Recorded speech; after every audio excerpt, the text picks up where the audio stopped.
जय हिंद बच्चों, आप सब देख पा रहे होंगे आज हमारी पूरी एचडी कैंपस की टीम एक साथ है। मेरे बच्चे, ये हमारी टीम आप सबके मन में चल रहे सवालों के जवाब देने के लिए आज एक साथ हम सब बैठे हैं।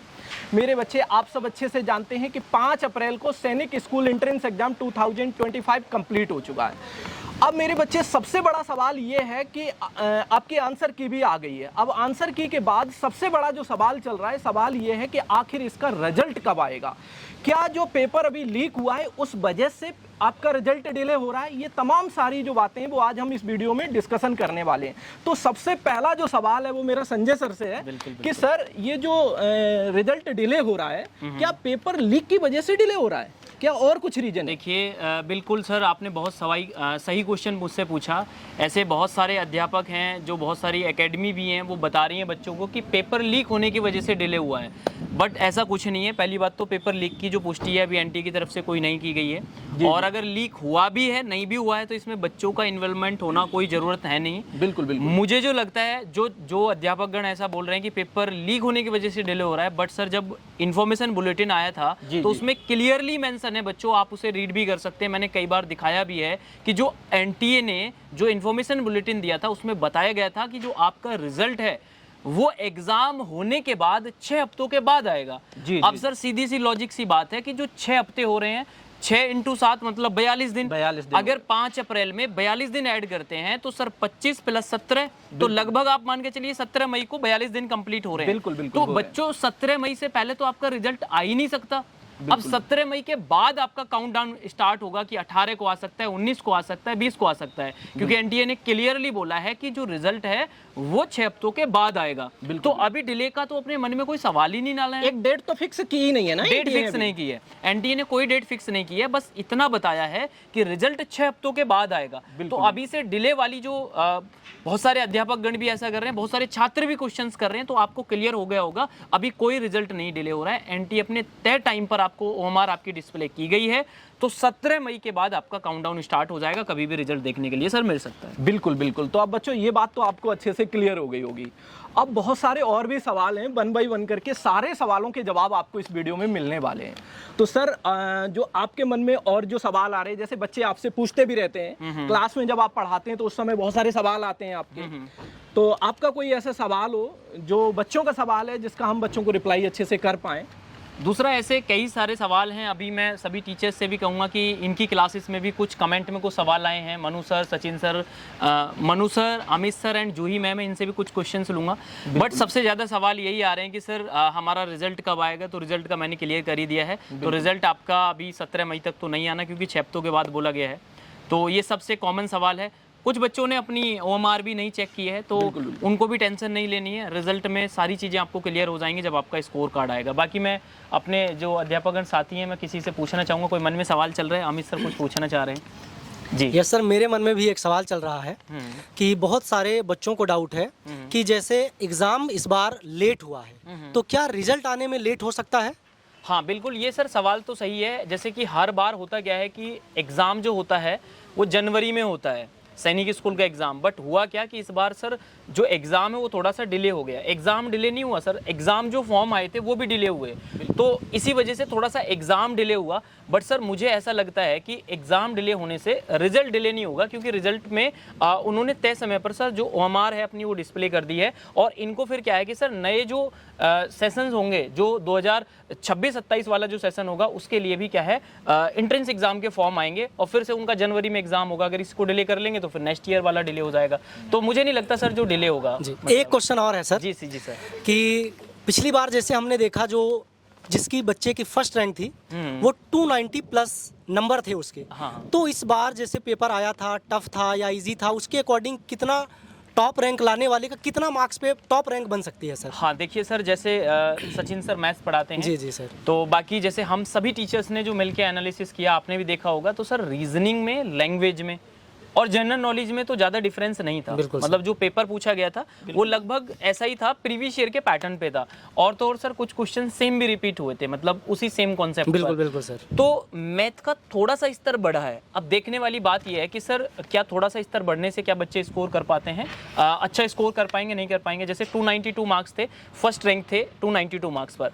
तो इस बार देखने वाली बात यह है क्या 290 से 300 के बीच में फर्स्ट बिल्कुल, रैंक बिल्कुल रहने सर, वाली बिल्कुल है। सर। तो फर्स्ट रैंक से ही सर डिसाइड हो जाएगा कि मतलब पेपर का जो रैंक जो है वो कितने डिक्रीज होंगी। तो बट मुझे ये लगता है कि अगर किसी बच्चे के 250 मार्क्स आ रहे हैं क्लास 6 में, जी जी। तो एक अच्छा स्कोर है। बाकी अभी सर काउंसलिंग का एक लंबा प्रोसेस चलता है, तो उसमें काउंसलिंग वाले प्रोसेस में भी बहुत सारे स्टूडेंट का चांसेस बन जाता है जो स्कूल वगैरह वो फिल करते हैं। जूही मैम, आप कुछ पूछना चाहती हैं? कुछ सवाल है आपके मन में? बिल्कुल सर, बच्चे ज़्यादातर ये क्वेश्चन करते हैं कि हम अपनी स्कोर कार्ड चेक ही नहीं कर पाए सर, OMR चेक ही नहीं कर पाए, स्कोर कार्ड चेक ही नहीं कर पाए, तो क्या कोई तरीका है स्कोर कार्ड चेक करने का उनका? हाँ, ये भी बहुत कॉमन क्वेश्चन है, क्योंकि NTA की तरफ से 2 ही दिन का टाइम दिया गया था, OMR डिस्प्ले की गई थी। तो सबसे पहले जब मैम बच्चों का रिजल्ट आता है तो रिजल्ट में पूरा एक स्कोर कार्ड आएगा। जैसे मैंने ब्लैंक पेपर यहाँ पर लगाया हुआ है, उस ब्लैंक पेपर है ये। आपका जो स्कोर कार्ड आएगा बच्चों, आपका फोटो रहेगा, आपकी पूरी डिटेल रहेंगी, नाम, registration number, date of birth, father's name सब रहेगा। उसके बाद में मैम पूरा जो आपके सेक्शन वाइज जो भी आपका सिलेबस था वो रहेगा, कि जैसे सबसे पहले आपका लैंग्वेज हो गया, फिर मैथ्स हो गया, फिर आपका इंटेलिजेंस हो गया, फिर जनरल नॉलेज। क्लास 6 का मैं बता रहा हूँ, तो आपके मैक्सिमम मार्क्स और आपके क्या मार्क्स आए हैं और टोटल कितने का पेपर था, आपके कितने मार्क्स आए हैं, साथ साथ इतने मार्क्स पर आपकी रैंक क्या बन रही है। क्योंकि बच्चों आपका जो आगे का प्रोसेस होगा वो रैंक के अनुसार ही होगा। तो जब आपका रिजल्ट आएगा, हम भी मैम जैसे ही रिजल्ट आएगा सभी बच्चों से मैं कहूँगा कि चैनल पर एकदम से आपको लाइव आकर वीडियो मिलेगी, और बाकी कमेंट सेक्शन में गूगल फॉर्म दे दिया है, इसको आप फिल कर सकते हैं, आपको रिजल्ट की इन्फॉर्मेशन मिल जाएगी। तो पूरी कंप्लीट डिटेल बच्चों को मिल जाएगी। अगर स्कोर कार्ड किसी ने नहीं भी चेक किया है, मतलब आंसर की नहीं चेक की है, तो पूरा स्कोर कार्ड मिलेगा, सब्जेक्ट वाइज कितने मार्क्स हैं, टोटल कितने मार्क्स हैं, और इसी के साथ साथ आपका कितना रैंक बन रहा है। सारी चीज़ें मैम रैंक से ही होती हैं, मार्क्स से नहीं होती हाँ हैं। जी सर। और कोई सवाल है मैम? सर रैंक की बात आ रही है तो सर लगता है मनु सर कुछ पूछना चाह रहे हैं आपसे। जी जी सर। मेरा सवाल ये है कि जैसे कि रिजल्ट तो चलिए आ जाएगा, लेकिन एक ओवरऑल अगर पॉइंट ऑफ व्यू देखा जाए तो OMR शीट तो डिस्प्ले हो ही रही है, आप अपने मार्क्स भी चेक कर सकते हैं। तो अगर कोई स्टूडेंट एक लॉजिक लगाए तो किस सेफ स्कोर पे हम ये कह सकते हैं कि भाई हमारा सिलेक्शन हो गया है? हाँ, ये भी बहुत अच्छा क्वेश्चन है मनु सर जो आपने पूछा, कि हर बच्चा जानना चाहता है कि सेफ स्कोर क्या है। तो सर जो मुझे लगता है सेफ स्कोर का, सर जब तक रिजल्ट आउट नहीं होता है तो तब तक तो हम एक नई आइडिया लगा सकते हैं कि सेफ स्कोर इस बार क्या हो सकता है। क्योंकि ऐसा भी हो सकता है कि 250 मार्क्स लाने के बाद अगर लास्ट ईयर जो एग्जाम हुआ है, सपोज करो किसी बच्चे की 5000 रैंक बन रही है, हो सकता है कि 250 मार्क्स पर इस बार रैंक कम बन जाए और भी, या ज़्यादा बन जाए। वो डिपेंड करेगा कि इस बार जो एग्जाम हुआ था उसमें बच्चों ने कितना स्कोर किया। दूसरा, जो कट ऑफ को लेकर बहुत सारे स्टूडेंट पूछ रहे हैं, सर ने जो सवाल पूछा, तो जो सर कट ऑफ बनती है, कट ऑफ 2 तरीके से बनती है। सबसे पहले सर जिस स्टेट में सैनिक स्कूल है, जैसे सपोज करो कोई भी एक उत्तराखंड, मैंने सर एग्जाम्पल लिया, एक स्टेट है उत्तराखंड। अब उत्तराखंड में जो स्कूल होगा सर सैनिक स्कूल, उस स्कूल में जो कट ऑफ किस तरीके से बनेगी सर, एक होती है होम स्टेट की कट ऑफ अलग होती है, और एक होती है अदर स्टेट। होम स्टेट मतलब जिस स्कूल में वो स्कूल होगा, उत्तराखंड है जैसे, तो उत्तराखंड के जो बच्चे वो होम स्टेट में कंसीडर किए जाएंगे। अदर स्टेट मतलब जो अदर स्टेट के बच्चे उत्तराखंड में अप्लाई करेंगे। तो होगा क्या सर, दोनों में ही क्या होता है कि कैटेगरी वाइज कट ऑफ बनती है, गर्ल्स की अलग बनती है, बॉयज़ की अलग बनती है। तो इस तरीके से सर अभी एग्जैक्टली कट ऑफ का सेफ स्कोर बताना तो बहुत डिफिकल्ट है। बट अगर हम बात करते हैं सेफ स्कोर की, तो क्लास 6 में अगर 250 प्लस बच्चे का स्कोर जा रहा है तो वो एक अच्छा स्कोर कह सकते हैं प्रीवियस ईयर के डाटा के अनुसार।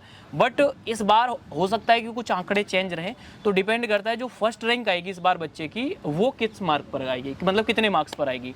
तो अभी कट ऑफ को चिंता नहीं करनी है। कट ऑफ को लेकर सर काउंसलिंग का एक प्रोसेस होता है, 10-10 राउंड में सर काउंसलिंग होती है, फर्स्ट, सेकेंड, थर्ड राउंड। तो 2-3 राउंड में ना हमें क्लियरिटी हो जाती है कि हमारा सिलेक्शन होगा या नहीं होगा। तो ये सर जी सर। और कुछ बच्चे ऐसे ही पूछ रहे थे कि मान लो मेरा सिलेक्शन हो गया, ठीक है, किसी दूसरे बच्चे का भी हो गया, तो क्या किसी भी सैनिक स्कूल में अगर हम जाएं इससे कोई फर्क पड़ता है कि फर्स्ट सेकंड वाले पे ही जाएं? ऐसे कि कई बार गूगल पे हम देखते हैं फर्स्ट नंबर पे, सेकंड नंबर पे है। वो एक्चुअल में क्या है कि हम जो स्कूल्स की आप रैंकिंग की बात कर रहे हैं, हाँ, जैसे सर वो डिपेंड करता है, जैसे काउंसलिंग का प्रोसेस स्टार्ट होगा, तो काउंसलिंग का जब प्रोसेस स्टार्ट होगा तो सभी बच्चों के द्वारा फर्स्ट राउंड की काउंसलिंग की जाएगी। सर वो डिपेंड करेगा कि जैसे सैनिक स्कूल है 33 गवर्नमेंट, तो उसमें 10 सबसे टॉप हैं, तो सभी बच्चों ने उन 10 को ही टॉप को फिल कर दिया, तो उनमें जो अच्छा स्कोरर रहेगा सर उनको मिल जाएगा। अगर उनको फर्स्ट राउंड में नहीं मिलता है, मार्क्स अच्छे हैं, अच्छा स्कूल नहीं मिला, तो फिर वो दूसरे राउंड में काउंसलिंग कराएंगे। तो मतलब ये है कि सर इसमें जो बच्चा ज़्यादा स्कोर कर रहा है ना उसको पहले वरीयता दी जाएगी। मतलब डिपेंड सारा रैंक के अनुसार सर खेल होगा। अगर किसी को मान लो 10 के बाद वाला स्कूल मिले तो कुछ खराब तो नहीं वो भी तो कोई अच्छे नहीं, स्कूल देखिए हैं। सभी अच्छे स्कूल हाँ, हैं, वही। बस इसमें सर थोड़ा सा कंसर्न ये रहता है कि बच्चे होम स्टेट में रहना पसंद करते हाँ, हैं, हाँ, वो ये कोई चीज़ बहुत है। ज़्यादा दूर नहीं जाना चाहते हैं, तो वो डिपेंड करता है। बट अगर वास्तव में सर किसी भी बच्चे का सपना है कि उसे सेना में जाना है या फिर देश सेवा करनी है या फिर सैनिक स्कूल में स्टडी करनी है, तो भारत के किसी भी स्कूल में अगर आपका एडमिशन होता है तो आप जरूर लीजिए सर, ये एक बहुत अच्छी बात रहेगी। यही मैं बुलवाना चाह रहा था कि बिल्कुल। किसी भी स्कूल में हाँ, जाओ, मतलब सारे स्कूल सारे स्कूल अच्छे हैं। वो केवल एक ऐसे ही हाँ। एक रैंक बना दी गई है, बिल्कुल, बिल्कुल। अकॉर्डिंग टू द सिलेक्शंस और समथिंग। हाँ, मतलब रैंक बना दी गई है, बट हर एक स्कूल अच्छा है, सभी स्कूल अच्छे हैं, और दूसरा आप कितने अच्छे हैं ये भी डिपेंड क्योंकि करता है। बच्चे के ऐसा ना हो कि मेरा टॉप 10 में तो छोड़ दें, नहीं नहीं नहीं नहीं, बिल्कुल भी नहीं करना। पूरा आखिरी समय तक प्रयास करना। और बाकी सर हम फर्स्ट राउंड की काउंसलिंग, सेकंड राउंड की हम हाँ, वो तो समय update समय पर देते सारा अपडेट देते रहेंगे। तो बाकी अगर और कोई सवाल है, कुछ पूछना चाहेंगे सर? बिल्कुल बिल्कुल सर, मेरा एक सवाल है और मैं तो अब बच्चों को थोड़ा सा गाइड करना चाहूँगा कि बच्चे आपने अपने मार्क्स चेक कर लिए होंगे, तो हम इस वीडियो में एक पिन करा रहे हैं गूगल फॉर्म, जिसमें आप अपनी पूरी डिटेल फिल कर दो। जिस तरीके से सर ने अपने अभी तक के एक्सपीरियंस के अकॉर्डिंग जवाहर नवोदय विद्यालय की कट ऑफ सर आपने बताई थी, और वो कट ऑफ जो है ना एकदम फिक्स रेंज में जाके आपने बताई थी। बिल्कुल बिल्कुल। क्योंकि कट ऑफ का डिटेल एनालिसिस आप करके जब भी ले जाते हैं कट ऑफ, तो डिटेल एनालिसिस के साथ ले जाते हैं। तो बच्चे आपके जितने भी मार्क्स बन रहे हैं तो आप इस गूगल फॉर्म में जरूर फिल करो, जिससे सर आपके लिए एक बेस्ट कट ऑफ दे पाए आपको। हाँ, दूसरा इनको गाइड भी कर पाएंगे हाँ, कि हाँ, बिल्कुल। किस कौन सा स्कूल कितने मार्क्स पर सही रहेगा, इस तरीके से बच्चों को गाइड कर पाएंगे। आपको एक बेहतर गाइडलाइन मिल पाएगी हमारी टीम की तरफ से। ठीक है, तो आप अच्छे तरीके से एक बार गूगल फॉर्म फिल कर दो, आपके सारे डाउट क्लियर हो जाएंगे भाई। और कोई वैसा सवाल है जो अब हम सभी टीचर्स के माध्यम से रिप्लाई हम नहीं कर पाए हैं, बिल्कुल, तो बिल्कुल। बच्चे कमेंट में भी कमेंट कर सकते तो हैं, हम बिल्कुल, कमेंट में भी रिप्लाई कर देंगे। कमेंट में आपको उस क्वेश्चन का आंसर मिल जाएगा। तो मुझे होप है कि आपके सारे सवाल लगभग क्लियर हो गए होंगे। बाकी बिल्कुल, सर क्या कहना चाहोगे बच्चों के तो लिए? मैं यही कहना चाहूँगा, मैक्सिमम सवाल तो क्लियर हो ही गए हैं। बहुत सारे जो दिमाग में चीज़ें चल रही थी अब वो शायद आपकी क्लियरिटी हो गई होगी। इसके बाद भी अगर आपके मन में कोई सवाल चल रहा है तो आप कमेंट कर दीजिए। साथ साथ एचडी कैंपस सैनिक जेएनवीएन आरएमएस ये आप ही का परिवार है, इस पर जुड़ जाइए बच्चों और हमारे साथ मेहनत करिए। अगर बहुत अच्छा स्कोर नहीं है तो सर एक अच्छी बात ये भी है कि बच्चा फिर से भी एग्जाम दे सकता है। अगर आपकी एज है तो आप सेकंड अटेम्प्ट भी ले सकते हैं। ये बिल्कुल बिल्कुल बहुत अच्छी बात बोली है सर। ये सवाल बहुत सारे बच्चों का रहता है। बिल्कुल, बिल्कुल। मैं जब क्लास में जाता हूँ, यूट्यूब पर भी क्लास लेता हूँ, तो ये बहुत सारे बच्चों का सवाल है कि सर क्या मैं दोबारा फिर से दे सकता हूँ पेपर? तो ये सर ने बिल्कुल आपको सटीक आंसर दे दिया भाई।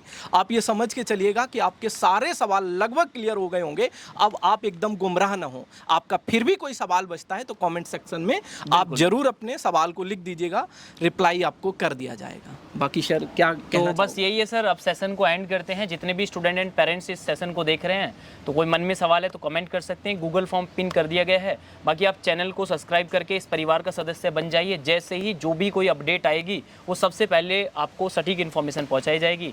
बाकी मुलाकात करेंगे फिर हम सभी आपसे नेक्स्ट वीडियो में नेक्स्ट अपडेट के साथ। जय हिंद, जय भारत।